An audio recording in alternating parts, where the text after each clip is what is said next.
ఉన్నది. ఎందుకు అంటే అమాలి కార్మికులకు అడ్డాకూలికి ఉన్నటువంటి గుర్తింపు అమాలికి లేదు.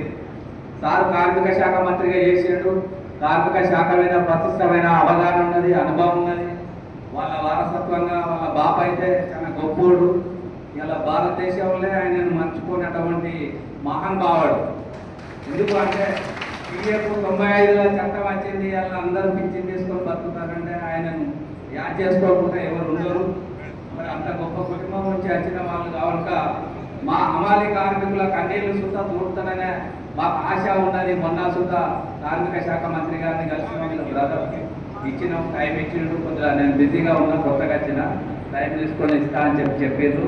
మన గౌరవ ఎమ్మెల్యే గారు సుత సీఎం గారి దగ్గర ఈ కాన్స్టిట్యున్సీలో ప్రతి ఒక్క కాన్స్టిట్యున్సీలో ఇదే స్టార్ట్. ఇక్కడ ఎందుకు పెట్టామంటే ఇది కార్మిక వర్గ పుత్రులు, కార్మిక వర్గకు ఇది పుట్టినిల్లు. ఇది కార్మిక వర్గానికి కన్నతల్లి బెల్లంపల్లి. ఇది ఒక చరిత్ర గల గడ్డ. ఇవాళ ఇక్కడ ఎందుకు పెట్టినాం, ఇక్కడనే ఎమ్మెల్యే గారిని ఎందుకు పిలిచినాం, ఫస్ట్ మన ప్రోగ్రాములలో ఎమ్మెల్యేలను ఇన్వైట్ చేయడం. 10 సంవత్సరాలు అయితే మన సంఘం పుట్టి ఇప్పటి వరకు మనం ఏ ఎమ్మెల్యేను ఏ రాజకీయ నాయకుడిని ఇంటనే కేవలం మేనిఫెస్టోలో పెట్టేయడానికి సీఎం గారిని కాకముందు పిసిసి అధ్యక్షుడు ఉన్నప్పుడు మేనిఫెస్టో కమిటీని కలిసి వినతి పత్రం ఇస్తే వాళ్ళు పిలిచి కూర్చొని మేనిఫెస్టోలో పెట్టారు. అమాలి బోర్డు ఏర్పాటు చేస్తాం, అమాలి కాలనీలు ఏర్పాటు చేస్తాం, అమాలీలకు గుర్తింపు కార్డులు ఇస్తామని మేనిఫెస్టోలో పెట్టారు. అదే అమలు చేయాలి.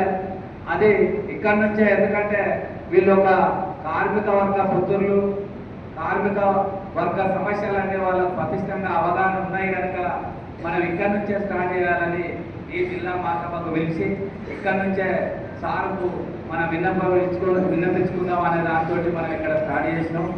ఇది సార్ ఫస్ట్ మన 10 ఏళ్ల చరిత్రలో మీకు తెలుసు, దాదాపుగా ఎక్కడ చూద్దా ఏ రాజకీయ నాయకులు